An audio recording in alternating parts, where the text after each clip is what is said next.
আসসালামু আলাইকুম রহমতুল্লাহি ওয়াবারাকাতুহ। আলহামদুলিল্লাহি রাব্বিল আলামিন ওয়াসসালাতু ওয়াসসালামু আলা সাইয়্যিদিল মুরসালিন ওয়া আলা আলিহি ওয়া আসহাবিহি আজমাইন ওয়া মান তাবিআহুম বিইহসানিন ইলা ইয়াউমিদ্দিন। সম্মানিত দর্শক শ্রোতা, ইউনিভার্সাল ভিশন স্টুডিও থেকে আপনাদের স্বাগত জানিয়ে আজকের এই পর্বের আলোচনা শুরু করছি। মুমিনের জীবনের উত্তম গুণাবলী সমূহ, যেগুলো অত্যন্ত গুরুত্বপূর্ণ এবং কোরআন ও সুন্নাহর দৃষ্টিতে একজন মুমিনের অবশ্যই থাকা উচিত, আমরা সেই বিষয়গুলো নিয়ে আলোচনা করছি। আজকের এই পর্বে যে বিষয়টি আমরা আলোচনা করব ইনশাআল্লাহ, সেই বিষয়টি হলো হুকুকুল আকরাবিন, অর্থাৎ আত্মীয় স্বজনের অধিকার। সম্মানিত দর্শক শ্রোতা, আমরা এই পৃথিবীতে মুমিনগণ বা যে কোনো মানুষই আমরা সমাজবদ্ধভাবে আমরা মা বাবা, স্ত্রী, ছেলে মেয়ে, পরিবার পরিজন, আত্মীয় স্বজন নিয়েই আমরা এই পৃথিবীতে বসবাস করি। এবং এই পৃথিবীতে আল্লাহ রাব্বুল আলামিনের এমন কোনো নবী রাসূল এই পৃথিবীতে আসেননি যিনি পরিবার ব্যতিরেকে বা আত্মীয় স্বজন ব্যতিরেকে, সমাজ ব্যতিরেকে তিনি একাকী পাহাড়ে জঙ্গলে অবস্থান করে ইবাদত করেছেন, এরকম কোনো নবী রাসূল এই পৃথিবীতে আসেননি। অর্থাৎ সকল আম্বিয়া আলাইহিমুসসালাম তারা তাদের পরিবার পরিজন, সমাজের মধ্যেই তারা বসবাস করতেন। এজন্য প্রত্যেক মানুষেরই আত্মীয় স্বজন থাকবে, আছে, এটাই মানুষের স্বাভাবিক বিষয়। ইসলাম এই ব্যাপারে মানুষদেরকে, মুমিনদেরকে বিশেষ করে আত্মীয় স্বজনের অধিকার আদায়ের ব্যাপারে অত্যন্ত গুরুত্ব দিয়ে আল্লাহ রাব্বুল আলামিন কোরআনে কারিমে এবং নবী সাল্লাল্লাহু আলাইহি ওয়াসাল্লামের অসংখ্য হাদিসে আত্মীয় স্বজনের অধিকার রক্ষা করার জন্য নির্দেশ দিয়েছেন। আল্লাহ রাব্বুল আলামিন আত্মীয় স্বজনদের সাথে সম্পর্ক বিচ্ছেদ না করে বরং আত্মীয় স্বজনের প্রতি ইহসান করার জন্য, আত্মীয় স্বজনের সাথে সম্পর্ক ঘনিষ্ঠ করার জন্য আল্লাহ রাব্বুল আলামিন কোরআনে কারিমে নির্দেশ প্রদান করেন। আল্লাহ পাক ইরশাদ করেন, ওয়া'বুদুল্লাহ ওয়ালা তুশরিকু বিহি শাইআ ওয়াবিল ওয়ালিদাইনি ইহসানা ওয়াবিদিল কুরবা ওয়াল ইয়াতামা ওয়াল মাসাকিন ওয়াল জারি যিল কুরবা ওয়াল জারিল জুনুবি ওয়াস সাহিবি বিল জামবি ওয়াবনিস সাবিল। আল্লাহ রাব্বুল আলামিন প্রথমেই আল্লাহর ইবাদতের নির্দেশ প্রদান করেন। ওয়া'বুদুল্লাহ, আল্লাহ রাব্বুল আলামিন বান্দাকে নির্দেশ প্রদান করেন যে বান্দা, আমি তোমাকে সৃষ্টি করেছি আমার ইবাদতের উদ্দেশ্যে, সুতরাং ওয়া'বুদুল্লাহ, তোমরা সকলেই একমাত্র আমি আল্লাহর ইবাদত করো। ওয়ালা তুশরিকু বিহি শাইআ, আর তোমার এই ইবাদতটি হবে তাওহীদ ভিত্তিক, একমাত্র আমি আল্লাহ রাব্বুল আলামিনের জন্য।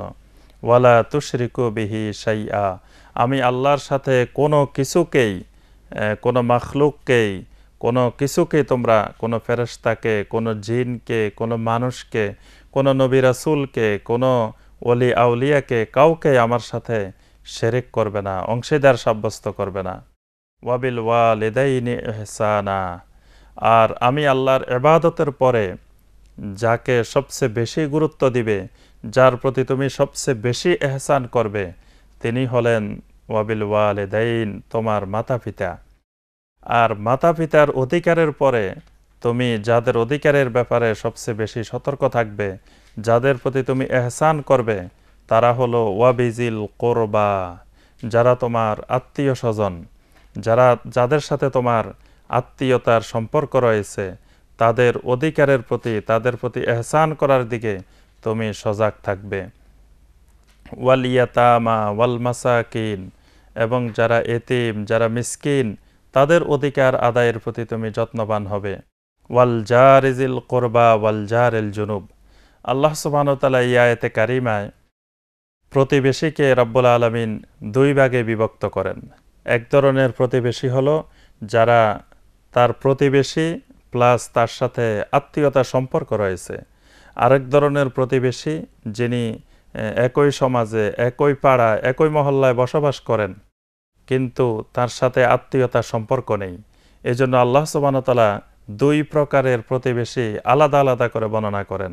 আল্লাহ সুবহানাহু ওয়া তাআলা প্রথম যে প্রতিবেশীর কথা বর্ণনা করেছেন সেটি হলো ওয়াল জারিজিল কোরবা, অর্থাৎ যেই প্রতিবেশী তোমার আত্মীয় প্রতিবেশী, যেই প্রতিবেশীর সাথে তোমার আত্মীয়তার সম্পর্ক রয়েছে, তুমি তার প্রতি এহসান করো, তার হক আদায় করো। ওয়াল জারিল জুনুবে, আর যেই প্রতিবেশীর সাথে তোমার আত্মীয়তার সম্পর্ক নেই কিন্তু তোমার প্রতিবেশী, তার হকও তুমি যথাযথভাবে আদায় করো। তা আল্লাহ রাব্বুল আলামিন এই আয়াতে কারিমায় দুইবার আল্লাহ পাক এই আত্মীয় স্বজনের অধিকার আদায়ের নির্দেশ দিয়েছেন। প্রথম আমভাবে আল্লাহ সুবহানাহু ওয়া তাআলা ওয়াবিজিল কোরবা বলে সকল আত্মীয় স্বজনকে উল্লেখ করে আল্লাহ পাক সকল আত্মীয় স্বজনের অধিকার আদায়ের নির্দেশ দেন। এর পাশাপাশি আল্লাহ রাব্বুল আলামিন যেই আত্মীয় স্বজন তার প্রতিবেশী হবে তার অধিকার আদায়ের প্রতিও গুরুত্ব দিয়ে আল্লাহ পাক আবারও বলেন ওয়াল জারিজিল কোরবা, তোমার আত্মীয় প্রতিবেশীর হক যথাযথভাবে আদায় করো।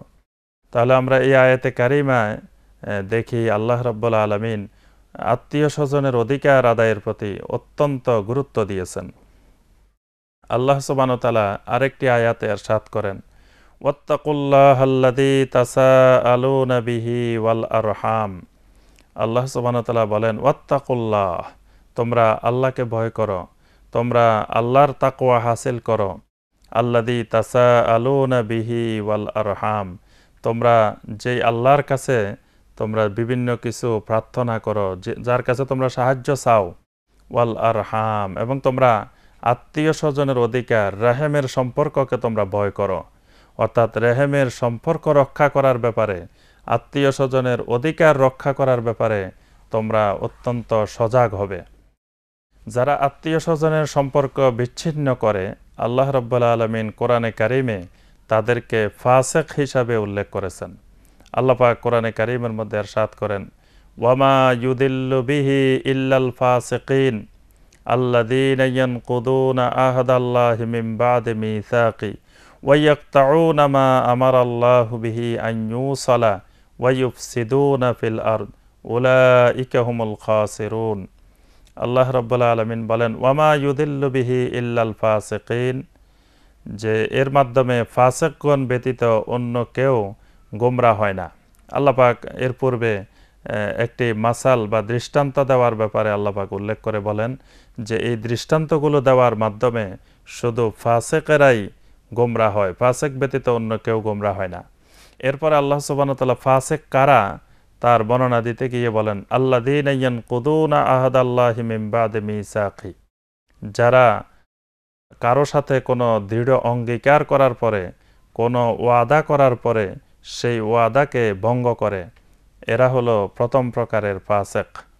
এরপর আল্লাহ সুবহানাহু ওয়া তাআলা বলেন ওয়া ইয়াকতাউনা মা আমারাল্লাহু বিহি আন ইউসালা, যাদের সাথে সম্পর্ক রক্ষা করার জন্য আল্লাহ রাব্বুল আলামিন নির্দেশ দিয়েছেন সেই সম্পর্ক রক্ষা না করে, সেই সম্পর্ককে বিচ্ছিন্ন করে, সেই সম্পর্ককে নষ্ট করে, আল্লাহ পাক বলেন এরাও হলো ফাসিকিনের অন্তর্ভুক্ত।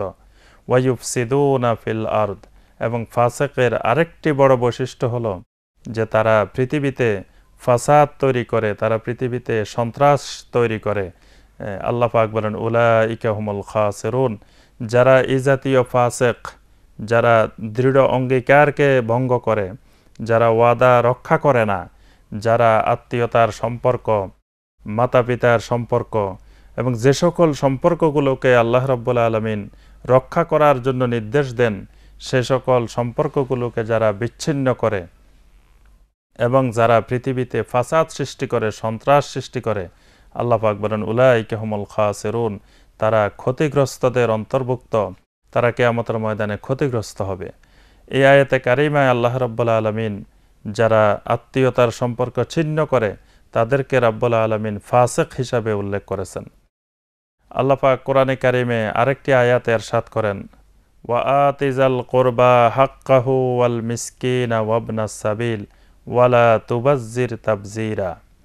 আল্লাহ রাব্বুল আলামিন বলেন, ওয়া আতিজাল কুরবা হাক্কা, যে বান্দা তুমি আত্মীয় স্বজনের অধিকারগুলোকে, হককে যথাযথভাবে তুমি আদায় করো। ওয়া আতিজাল কুরবা হাক্কা, তোমার আত্মীয় স্বজনের যে অধিকার, যে হক, সেই হককে তুমি যথাযথভাবে আদায় করো।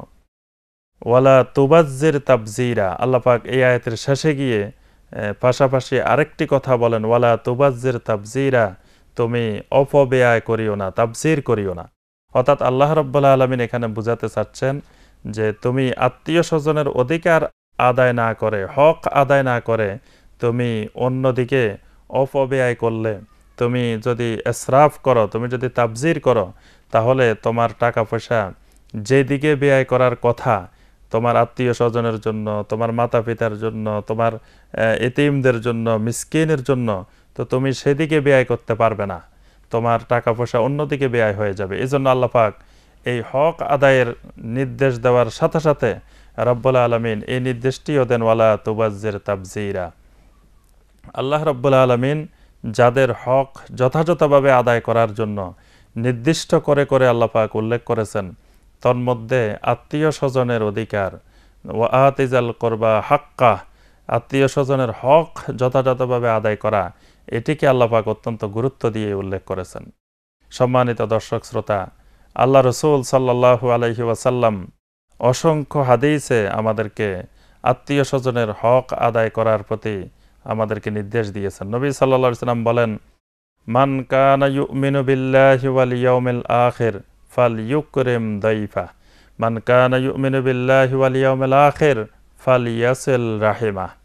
নবী সাল্লাল্লাহু আলাইহি ওয়াসাল্লাম বলেন, মান কানা ইউমিনু বিল্লাহি ওয়াল ইয়াউমিল আখির, যারা আল্লাহ এবং আখিরাতের প্রতি ঈমান রাখে, ফালইউকরিম দাইফা, সে যেন অবশ্যই তার মেহমানদের সম্মান করে, সে যেন মেহমানদের সম্মানের জন্য সর্বাত্মক চেষ্টা চালায়। আর ওয়ামান কানা ইউমিনু বিল্লাহি ওয়াল ইয়াউমিল আখির ফালইয়াসিল রাহিমাহু, নবী সাল্লাল্লাহু আলাইহি ওয়াসাল্লাম বলেন, যে ব্যক্তি আল্লাহ এবং আখিরাতের প্রতি ঈমান রাখে, সে যেন ফালইয়াসিল রাহিমা, সে যেন তার আত্মীয় স্বজনের হক, আত্মীয় স্বজনের সম্পর্ক সে যেন সুন্দরভাবে, সঠিকভাবে বিদ্যমান রাখে, সম্পর্ক বজায় রাখে। এটি তার উপরে হক, এটি তার উপরে ফরজ। অর্থাৎ ঈমান আনার কারণে একজন মুমিনের বড় বৈশিষ্ট্য হলো ফালিয়াসিল রাহিমাহু, সে তার আত্মীয় স্বজনের সাথে সম্পর্ক বজায় রাখবে। এটি ঈমানেরই অনিবার্য দাবি।